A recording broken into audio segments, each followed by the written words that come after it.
The gates of Buckingham Palace have stood through wars, abdications, and centuries of carefully guarded secrets. They have never cracked. They have never spoken. But right now, behind those iron gates and those towering stone walls, something has cracked. And the tremors are spreading fast across the most powerful royal institution in the world. King Charles III has made a decision so stunning, so swift, and so deeply personal that royal watchers are calling it one of the most dramatic internal rulings in modern British history. A decision that didn't happen at a press conference, didn't arrive through a leaked document, wasn't delivered by a spokesperson reading from a carefully prepared statement. It happened behind closed palace doors, in a room filled with the people who matter most to the future of the British crown. And it ended with a queen consort stripped of her titles, removed from her ceremonial duties, and sent away from the very palace she had fought an entire lifetime to enter. The trigger? A single jewel found in a hidden compartment, a phone call placed in the dead of night, and two leather-bound journals that were never, under any circumstances, under any authority, under any claim of love or loyalty, supposed to be touched. Stay with us, because this story goes far deeper than any headline can hold, and every single detail matters more than the last. What Queen Elizabeth left behind, and why it matters. Before we go any further, we need to set the scene properly, because understanding what happened inside Buckingham Palace in May 2025 requires understanding what was at stake, and why the discovery of a single brooch was enough to detonate everything that followed. Queen Elizabeth II left behind a legacy that stretched across 7 decades of unbroken service. She was not simply a monarch, she was an institution within an institution, a woman who wore the crown through the death of a beloved husband, the public rebellion of her own children, the near collapse of public trust in the monarchy, and the relentless pressure of a world that never stopped watching, never stopped judging, and never stopped demanding more than any single human being could reasonably give. When she passed, she left behind not only a throne, but a collection.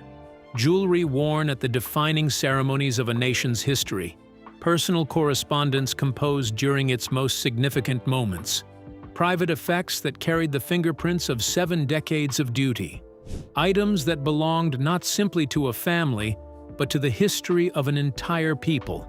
Under the strict statutes of the Royal Collection Trust, those items, particularly the most personal ones, were sealed inside a reinforced vault inside Buckingham Palace, protected by laws specifically designed to keep them untouched for nearly 100 years, not to be moved, not to be examined, not to be seen by any living member of the royal family until well into the next century.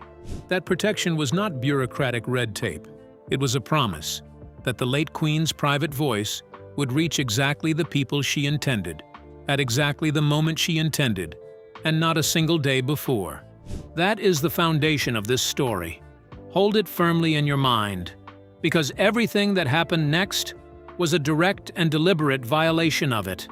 The audit that changed everything. It was a Tuesday morning in early May 2025 when Royal Treasurer Donald Walton arrived at Buckingham Palace carrying a leather folder under his arm. He was there for a routine quarterly audit, the kind of careful administrative work that generates no headlines, attracts no cameras, and produces no drama. Just a trusted official with a responsibility to confirm that everything inside the Royal Treasury was exactly where it should be. It wasn't. Inside the secured vault, Walton discovered that several personal possessions belonging to the late Queen Elizabeth II were missing, not temporarily relocated, not checked out for restoration or exhibition, gone. And the items that had disappeared were not minor or peripheral pieces. The first missing item was the sapphire Jubilee brooch, a piece of extraordinary historical significance worn by Queen Elizabeth II during her 65th Jubilee celebration. The same sapphire, the same intricate setting, a piece of jewelry photographed at one of the monarchy's most important milestone moments. This was not a decorative accessory sitting in a drawer somewhere. This was a symbol of the crown itself. The second missing item stopped everyone cold. It was the double-strand pearl necklace the late Queen had worn on one of the most solemn, grief-filled days in modern royal memory. the funeral of Princess Diana in 1997. Think about the weight of that for a moment. A necklace worn during a national mourning. A piece that carried not just extraordinary monetary value, but an emotional significance that simply cannot be measured or priced in any catalog. But those two items, as significant as they were not the most alarming discoveries in that leather folder. Because also missing from that vault were two worn, leather-bound journals. And the moment that detail became known, this story transformed into something else entirely. The journals that were never supposed to be opened. These journals were not ceremonial records maintained for future historians. They were not official palace diaries logged as part of institutional documentation. They were something far more intimate, far more private, and far more dangerous.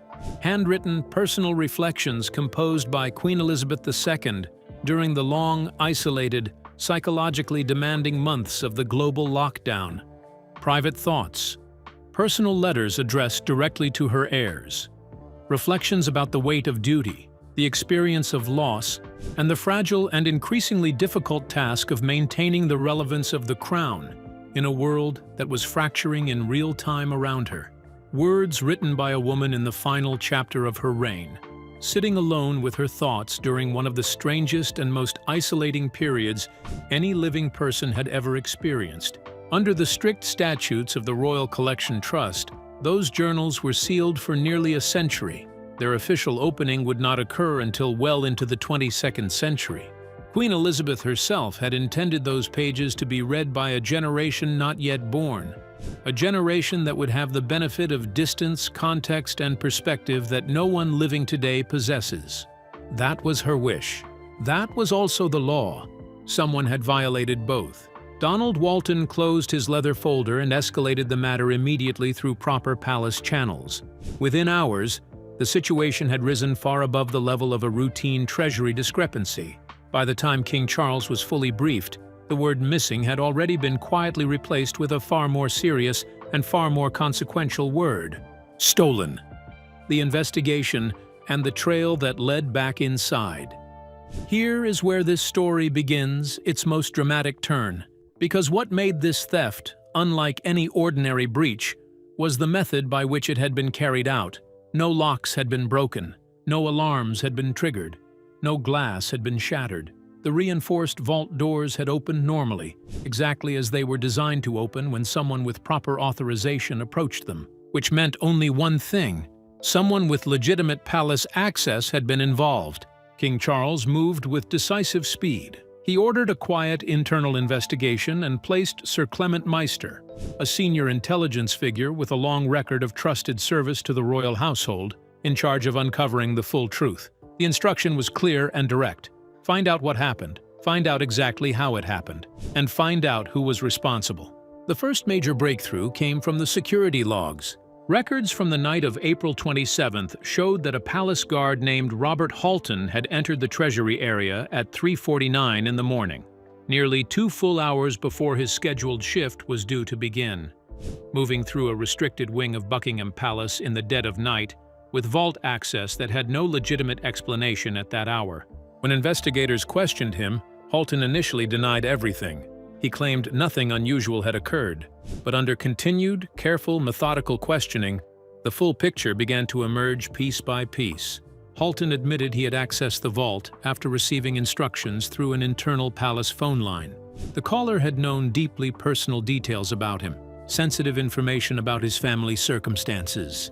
The caller had referenced financial pressures tied to his wife's ongoing medical treatment, implied authority within the royal household, and offered financial assistance in exchange for cooperation. Halton maintained throughout that he had believed he was following legitimate orders and had never personally removed any items from the vault. Whether that account holds together is a question worth examining. But the detail that changed everything, what Sir Clement's team discovered when they traced the origin of that internal phone call, made the entire situation far more serious. The call had not come from outside the palace. It had not been placed from an anonymous line or an external device. The signal traced directly back to the private residential wing of Buckingham Palace, the wing used by Queen Camilla. The brooch in the hidden compartment, Let that land properly. A late-night phone call made from the Queen Consort's private wing. A guard manipulated into opening a secured vault. Historic royal artifacts removed from a protected collection under cover of darkness. This was no longer a missing property report or a treasury oversight. This had become something with a far more serious name. And then came Eleanor Hartridge. Eleanor was a palace staff member who had worked in the private residential wing used by Camilla's family for many years. She knew those rooms with the quiet, practiced familiarity of someone who had cared for every inch of them across countless seasons. She knew every drawer, every cabinet, every corner where nothing unusual should ever appear. During a routine tidying of a bedroom inside that residential wing, Eleanor noticed something slightly out of place beneath a wardrobe. A rabbit-shaped jewelry box had been pushed toward the back, sitting just slightly out of alignment with everything around it. Small enough to overlook, harmless enough at first glance to dismiss entirely. But Eleanor didn't dismiss it. She picked it up. The weight surprised her immediately, heavier than it should have been for an empty decorative box. As sunlight shifted across its surface from the bedroom window, she noticed a faint seam running along the base. Her hands reportedly trembled as she pressed carefully along the lining. With a soft, deliberate movement, the base lifted open, revealing a hidden compartment built into the bottom of the box. Inside, carefully wrapped, lay the sapphire Jubilee brooch. There was no mistaking it. The same sapphire, the same setting, the piece worn at the 65th Jubilee celebration and recently confirmed missing from the royal collection. Hidden inside a secret compartment, inside a decorative box, inside a bedroom, inside the private wing of Buckingham Palace. That brooch was about to sit on a desk between a king and the woman he had married. The confrontation in the private study. King Charles did not call a press conference. He did not convene advisors or draft a public statement. He did not reach for any of the official machinery that typically surrounds a royal crisis. Instead, he sent one message. He asked Camilla to come to his private study. 20 minutes later, she walked in. On the desk between them, illuminated by a single lamp in an otherwise quiet room, sat the sapphire Jubilee brooch. Witnesses say Camilla's eyes landed on it immediately. A subtle reaction crossed her face. Something between recognition and resignation. King Charles remained composed. He did not raise his voice. He asked one deliberate, measured question. How had such an important royal item ended up in that room? But Charles already knew the phone call had been traced. He already knew the vault access logs. He already knew what Eleanor Hartridge had found and exactly where she had found it. The question in that study was not really about information. It was about what came next. And what came next was the meeting that would determine the future of the monarchy's most senior relationship. The war room, 5 royals, and one impossible decision. Later that same afternoon, the heavy oak doors of the palace war room closed. Present were King Charles, Prince William, Princess Anne, Prince Edward, and Queen Camilla. 5 people in a room that had witnessed decisions of enormous historical consequence. And the decision being made on this May afternoon would belong in that same category for generations to come. King Charles reviewed the evidence with calm and methodical precision.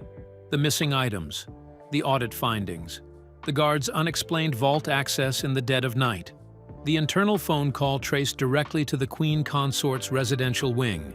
He delivered each detail without theatrics and without anger. The composed precision of a man who had spent 10 days absorbing every fact and now sat with full sovereign authority over what happened next. Camilla listened carefully. When she spoke, her voice remained steady, and then she rejected the word theft. According to her explanation, the sapphire Jubilee brooch had been verbally promised to her years earlier during a private conversation with Queen Elizabeth II. She described it as a personal inheritance understanding, a quiet assurance between 2 women that had never been formalized, but had, in her account, been genuinely given. In her framing, what she had done was not theft. It was collecting something that had already been promised to her. The room absorbed that explanation in silence, and then the discussion turned to the journals, because the jewelry could at least be framed within the language of inheritance disputes. The journals had no such framing available. Camilla acknowledged removing them directly and without denial, and the explanation she offered was not about personal possession. It was, she said, about protection. Camilla's explanation: loyalty, fear, or something else? According to her account, she had removed the journals because she feared what they contained. Queen Elizabeth II had expressed doubts and private concerns during her final months about the future direction of the monarchy, concerns committed to paper during extraordinary isolation and emotional pressure, concerns that, read by future generations without context, could create instability for the institution, could become a source of controversy for King Charles decades from now, when no one alive today would be present to explain the circumstances in which those words were written. She argued that removing the journals had not been an act of personal ambition, it had been an act of loyalty, to protect her husband's reign from damage that could emerge far into the future.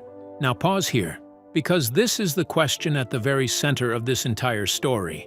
Is it possible to remove sealed royal documents from a protected vault in the dead of night, through a manipulated guard, through an anonymous phone call, through a concealed box with a hidden compartment, and genuinely call that loyalty? Or does the method of the removal tell an entirely different story than the stated motivation? There is a meaningful difference between acting out of protection and acting out of fear, and there is an even more significant difference between fearing for the monarchy and fearing for yourself. Which one was driving Camilla that night? That is the question the people in that room were silently asking. Prince William's jaw reportedly tightened as he listened. Princess Anne's expression hardened into silence, because regardless of what Camilla had intended, everyone present could see the same truth. The actions had been deliberate, planned, conducted entirely outside every protocol governing royal possessions. This was not an oversight. It was a choice, made in full awareness of what was being done. King Charles delivers his ruling. King Charles rose slowly from his chair. Those present later described the moment with quiet gravity. The weight of many years seemed visible across his face. He reminded the room of the legal framework protecting the late Queen's private belongings. Under those rules, nothing connected to Queen Elizabeth's personal collection was to be opened, moved, examined, or removed for nearly a century. Not the jewelry, not the correspondence, not even her most private and personal reflections. He spoke without raising his voice. He said that private verbal assurances, even genuinely given ones, could not override established law.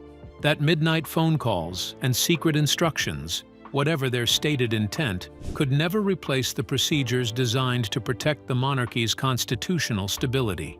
That no individual within the royal household, regardless of their title or depth of love for the institution, held the authority to decide which parts of a monarch's legacy should be hidden or revealed. The silence that followed those words was total. Then, without raising his voice even slightly, King Charles delivered his ruling. Effective immediately, Queen Camilla would be removed from all ceremonial duties and stripped of her military titles. Her public engagements would be suspended indefinitely. She would hold no authority connected to any royal events or official representation of the crown. She would hold no future claim over any royal property connected to the late Queen's collection, and members of her extended family would gain no rights to those historic items under any circumstances. And then he spoke a sentence that settled over that room with the full weight of sovereign authority. The monarchy, he said, survives through service and trust. When that trust is broken inside the palace walls themselves, the strength of the crown is placed at risk. No one interrupted him. No one argued. The decision carried both personal pain and the authority of a reigning king. In that moment, Charles made something unmistakably clear. He had chosen to protect the institution of the monarchy over the preservation of his own marriage. History shifted quietly inside that room. The morning after, Camilla leaves the palace. The morning of Monday, May 15, 2025, arrived under a heavy gray London sky.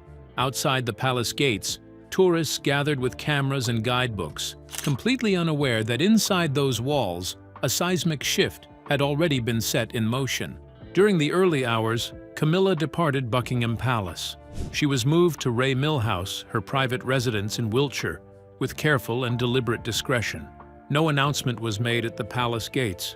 No visible farewell ceremony, no statement issued to the press. But the changes that followed were immediate and unmistakable. Her name was quietly removed from the royal circular, the official record listing members of the royal family carrying out public engagements. Upcoming appearances were withdrawn from internal calendars.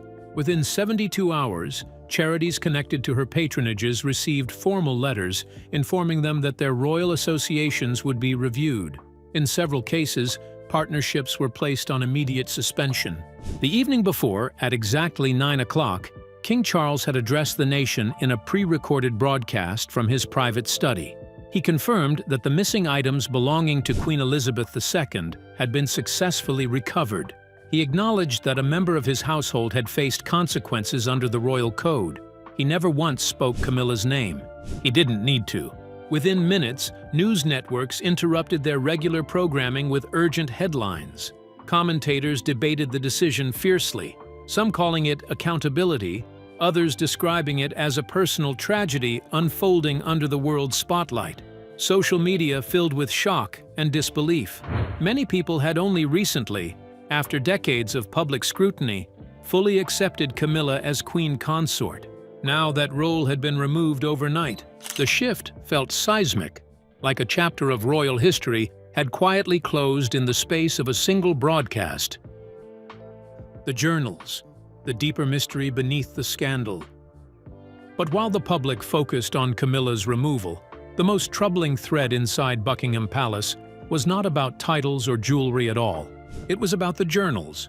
Once the immediate crisis passed, attention inside the palace shifted entirely away from the gemstones and towards something far more powerful.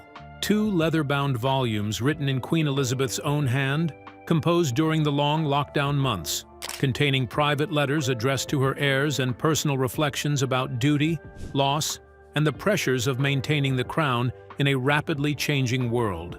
These were not ceremonial diaries for future exhibitions. They were not official records for institutional archives. They were the private voice of a woman who had given everything to an institution that demanded everything, writing honestly and without any expectation of being read during the lifetimes of those who knew her.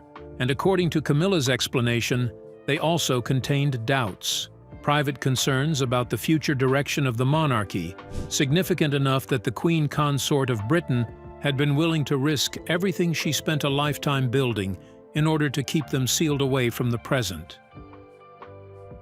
What was Camilla afraid of?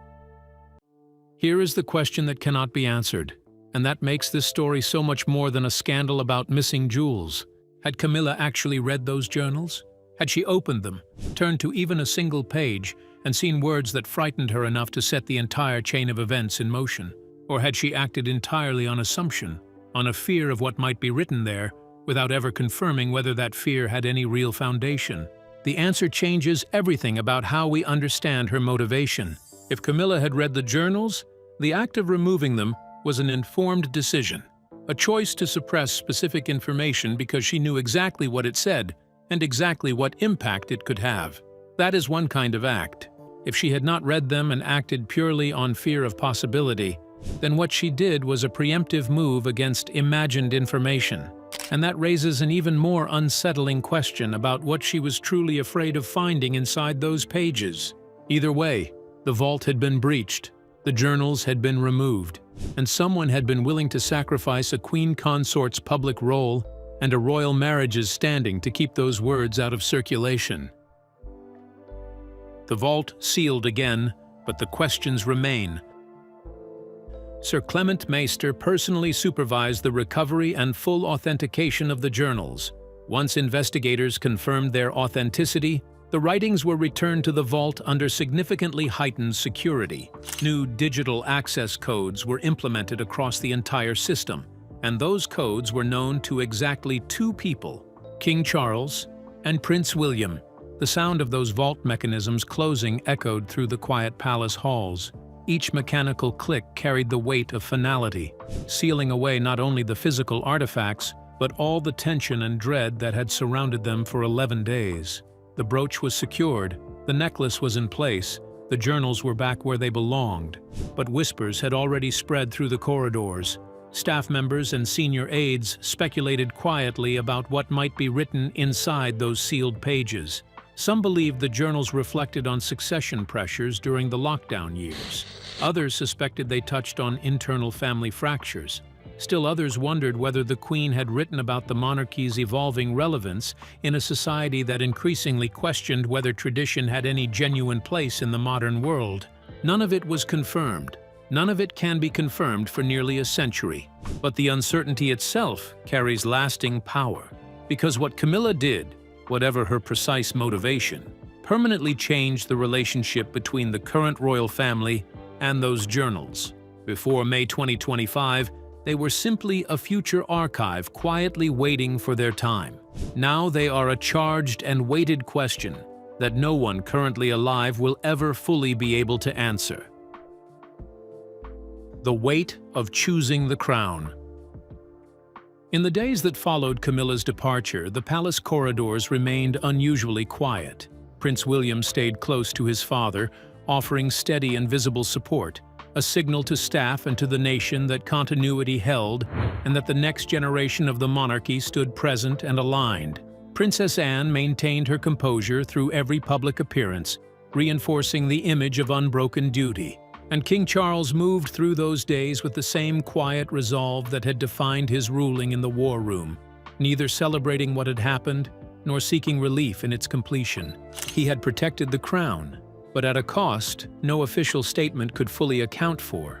Letters poured into palace offices from across the United Kingdom. Thousands of emails and handwritten notes expressing support and a consistent, striking sentiment that the decision demonstrated the monarchy was not above its own rules. That accountability applied at every level of the institution, regardless of title or proximity to power.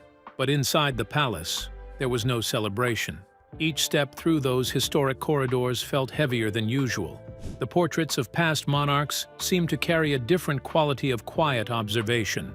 Charles moved through the impossible internal terrain that every monarch eventually faces, the balance between personal loyalty and institutional duty, between the human cost of a decision and its historical necessity.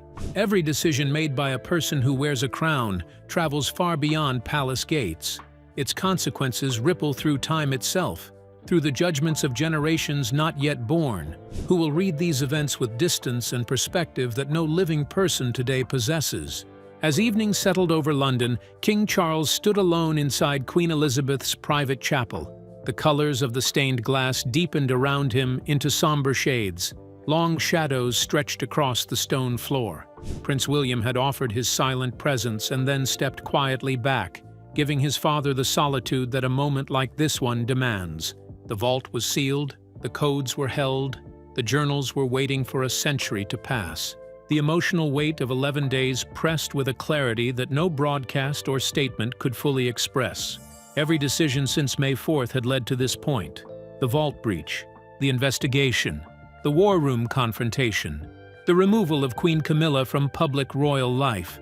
All of it done in the name of preserving something older and larger and more consequential than any single person within it. Yet even when duty is fulfilled completely, the personal cost remains painfully visible. There is a quiet and unresolvable ache in recognizing that the person who broke trust inside the palace was not a stranger or an adversary. It was someone chosen, someone loved, and the decision to hold the institution above that love is the kind of decision that marks a reign permanently. A legacy sealed, and the question that will outlast us all. The events between May 4th and May 15th, 2025 will be studied by historians and debated by the public for generations. They represent something genuinely rare, a moment when the private machinery of the monarchy became briefly, partially visible. When the rules governing an ancient institution were tested not by an outsider or a political crisis, but by someone sitting at the very center of the crown. A single jewel and a set of sealed journals triggered a crisis that forced the monarchy to confront its own internal limits in the most personal and costly way imaginable. And the response told us something enduring about the man who wears that crown. King Charles III is not ruling by sentiment. He is ruling by principle. The Sapphire Jubilee brooch rests once again inside the royal collection. The pearl necklace worn at Princess Diana's funeral has been returned to its place. The vault is sealed under codes known only to a father and his son. And Queen Camilla is at Ray Mill House in Wiltshire, in a residence that once served as a peaceful retreat and now represents something far more complicated. Distance from a palace she spent a lifetime reaching. Removal from a role she had only recently been permitted to fully inhabit. There are no announcements about how long the arrangement will last, no schedule for any possible return to public duties. Palace officials have described the situation with one word: indefinite. But through all the drama of the titles and the jewelry, and the broadcast and the departure, the story that will outlast all of it is the story of two leather-bound journals sitting in silence behind reinforced steel doors. Queen Elizabeth II spent part of the final chapter of her life writing privately, honestly, and without expectation of being read during the lifetimes of those who knew her. She addressed letters to her heirs. She recorded thoughts intended for a generation far removed from the conflicts of the present. She chose to be honest in writing in ways the Crown had never permitted her to be honest in public, and someone had been afraid of what that honesty contained. The journals are sealed until the year 2122. The people who open them will have no personal memory of what happened in 2025. They will read without the weight of the current royal family's feelings, without the political context of this moment, and without any of the fear or loyalty that drove the events of this extraordinary May. They will simply read the private thoughts of a queen, reaching their intended audience exactly as she intended. Was King Charles right to do what he did? Most would say yes. Was Camilla wrong in the method she chose? The law leaves no room for debate, but the fear that drove her, the fear that a dying queen's private words could one day reshape how the world sees the institution she dedicated her life to, was that fear entirely without foundation? That is the question no vault code and no royal ruling can answer, and it will stay unanswered for 100 years. For now, the palace returns to its outward routines. Ceremonies continue. The corridors carry their familiar sounds. But inside those walls, in the quiet space between duty and truth, between what is known and what is sealed, one question moves slowly and persistently through everything. What did Queen Elizabeth know? What did she write? And when those pages are finally opened a century from now, what will the world find inside them? We may not live to find out, but we will keep watching. If this story moved you, hit the like button right now and make sure you are subscribed. Because what is unfolding inside the British royal family in 2025 is far from over. Drop your thoughts in the comments. Do you believe King Charles made the right call? Was Camilla protecting the monarchy or protecting herself? And when those journals are opened in 2022, what do you think the world will find inside them? We read every single comment. We will see you in the next one.